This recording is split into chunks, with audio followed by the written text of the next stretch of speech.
Oke geng, hai assalamualaikum. Hari ini berjumpa lagi di channel aku. Oke, alhamdulillah hari ini kita ada sedikit kesempatan untuk berkongsi pengetahuan untuk korang. Dan di sini kita akan share mengenai ciri-ciri CDI yang dah mula rusak ataupun yang betul-betul dah rusak. Di sini kita ada dua biji CDI, dan ini untuk CDI LC dan ini untuk CDI EX5 Prim. Dan untuk kedua CDI ini dia berbeza.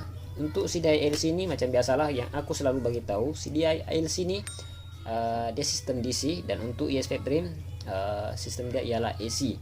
Tapi dari segi untuk fungsi ini semuanya sama keduanya sama, tiada beza apa-apa dia punya fungsi. Cuma dia punya sistem agak berbeza. Dan begitu juga dengan dia punya ciri-ciri CDI ini yang bermasalah, yang mula menimbulkan masalah. Dia punya ciri-ciri itu dia lebih kurang sama.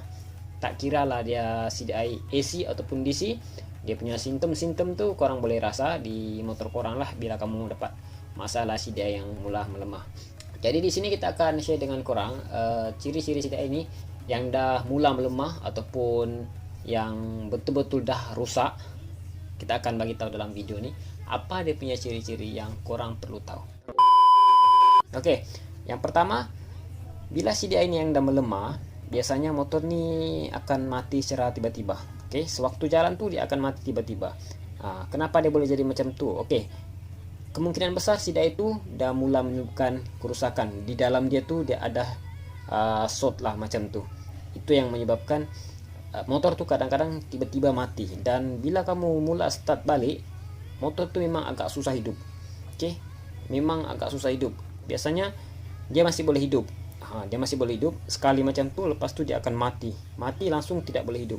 Itu ciri-ciri CDI yang memang betul-betul dah tak boleh pakai lah.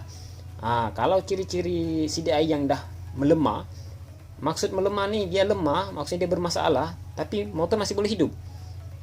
Oke, motor masih boleh hidup. Cuma motor tu bila kita pulas minyak, contoh kalau motor ni CDI dia normal, bila kita pulas minyak sampai high RPM lah, kadang-kadang kalau normal kan CDI ini, kita boleh dapat capai RPM tu sampai dalam 11.000 RPM ataupun 12.000 RPM. Ini contoh sebagai contoh. Tapi bila CDI itu dah bermasalah ataupun dia dah melemah, kadang bila kita pulas minyak sampai 10 RPM tu pun, 10.000 RPM tu pun dah mula menimbulkan semput ataupun mula menimbulkan letup-letup lah di exhaust tu. Memang ketara juga lah dia punya semput tu. Oke, itu dari segi pengalaman aku yang aku dah pernah lalui, yang aku dah pernah dapat masalah macam tu. Itu dari segi masalah CDI. Oke, itulah ciri-ciri CDI yang dah melemah. Oke, dia melemah tapi masih boleh pakai. Motor tu memang masih boleh hidup. Oke, motor memang masih boleh hidup. Tapi perbezaan dia tu, bila RPM tinggi tu dia tidak boleh capai lah, seperti mana CDI yang normal. Oke, dan untuk seterusnya, ciri-ciri CDI ini yang dah lemah. Oke, ini yang lemah ni dalam keadaan 50-50 kalau CDI yang normal 100%, itu normal. Kalau CDI yang bermasalah, masalah dia sikit, sebagai contoh 80% normal, 20% tu ada rusak. Tapi yang ni ciri-ciri CDI yang bermasalah 50-50 50 rosak, 50 masih bagus. Motor memang masih boleh hidup, tapi bila kita pulas minyak dalam 1000 ataupun 2000 RPM macam tu, memang terus macam seolah-olah minyak tu tidak naik. Dia lebih kurang sama. Itulah kadang-kadang banyak orang yang tersilap. Bila dapat masalah macam tu, dorang terus tembak karburetor yang bermasalah, ataupun dorang akan tembak minyak tak naik. Sebenarnya kalau dapat masalah macam tu, dia ada dua penyebab. Boleh jadi CDI yang betul-betul dah mula rusak 50-50, ataupun coil plug yang bermasalah. Sebab kalau untuk masalah yang korang dapat macam tu, pulas minyak dia mati, sebenarnya dia tu banyak penyebab. Masalah dia tu sama, tapi penyebab dia tu berbeza. Coil plug bila dia bermasalah pun boleh jadi macam tu. Dia akan menimbulkan simptom-simptom macam tu lah. Begitu juga dengan CDI, begitu juga dengan karburetor.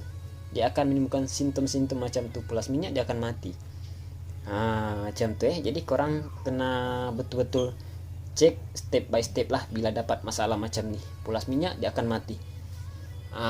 Itu banyak komponen memang korang kena cek. Tapi di sini kita akan bagi sedikit clue ataupun tanda-tanda lah yang boleh korang tembak apa yang betul-betul masalah. Oke.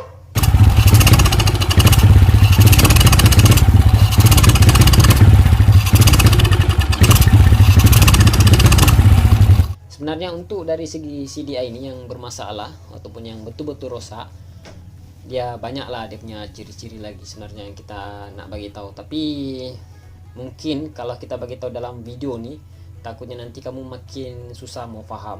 Oke, sebab kadang-kadang CDI ini bila dia bermasalah, dia punya simptom-simptom tuh dia macam lebih kurang juga lah, macam coil plug ataupun coil magnet yang dah rusak, dia punya simptom-simptom tuh sama semuanya. Jadi kalau untuk dari segi ciri-ciri dia tuh susah lah kita nak tembak dengan tepat. Oke, apalagi kalau orang yang masih kurang pengalaman, memang agak susah sedikit lah nak tembak betul-betul masalah tuh ialah CDI ataupun apa benda lain. Cuma di sini kita akan bagi tahu ciri-ciri yang betul-betul cukup ketara, sebab nih pengalaman yang aku tunjuk dengan korang nih sebenarnya benda yang aku dah alami. Oke, benda yang aku dah alami. Jadi di sini kita bagi tahu lah sedikit pengetahuan untuk korang supaya kamu tidak tersalahkan tepat. Macam yang kita bagi tahu tadi, mungkin ada dalam 3 tanda-tanda tuh CDI bermasalah ataupun yang dah betul-betul rosak, kita yang dah pernah alami lah. Salah satu yang kita bagi tahu tadi, dalam RPM tinggi tuh dia akan semput. Oke, itu yang pertama. Itu memang confirm CDI yang bermasalah. Selagi motor tuh masih standard, engine masih standard, itu confirm CDI bermasalah. Yang kedua, bila CDI yang bermasalah 50-50 nih, bila kurang pulas minyak, dia naik sedikit tapi terus mati. Oke, dia terus mati. Senang cerita motor tuh memang tidak boleh pulas lah. Itu ciri-ciri yang kedua CDI yang bermasalah. Oke, ciri-ciri yang ketiga yang CDI yang bermasalah ialah motor mati tiba-tiba di jalan. Oke, kadang dia hidup, nasib-nasib dia hidup, kadang langsung tidak boleh hidup. Kalau tidak boleh hidup, memang confirm lah 100% CDI itu rusak. Memang dah tak boleh pakai sebab motor dah tak boleh hidup. Oke, jadi itulah ciri-ciri yang kita bagi tahu dengan korang yang pernah aku alami. Jadi ialah bila kamu dapat masalah macam tu, insyaAllah apa yang aku bagi tahu ni korang tak perlulah cari masalah lain lagi ataupun ganti part lain, korang just tinggal tukar CDI. Tapi paling senang bila kamu ada member motor kamu tuh sama jenis, korang boleh tinggal swap untuk sementara waktu, try CDI itu yang member punya, yang kawan punya tuh CDI yang elok, korang masukkan dalam motor kamu. Bila motor tuh selesai ataupun dah hilang masalah, memang dah salah, memang dah terbukti CDI yang bermasalah. Oke, korang tak perlulah dulu langsung beli CDI itu kalau kamu tak yakin. Macam yang aku beritahu, kalau kamu ada member, ada kawan sama jenis motor kamu, korang boleh pinjam dulu untuk sementara waktu, buka, pasang, lepas tu try tengok. Kalau masalah tak settle, bermakna bukan CDI, banyak komponen lain yang korang kena cek. Cuma ialah yang kita bagi tahu ni tanda-tanda yang betul-betul selalu jadi. Oke, selalu muncul bila CDI itu dah lemah. Oke, mungkin itu saja untuk perkongsian hari ini. Aku harap video ini bermanfaat untuk korang. Kalau ada tersalah ataupun tersilap, korang perbetulkan di ruangan komen. Dan untuk korang di luar sana yang selalu support aku punya channel, terima kasih banyak. Dan untuk yang belum subscribe aku punya channel ini, pastikan korang subscribe lah. Oke, kita akan jumpa di next video.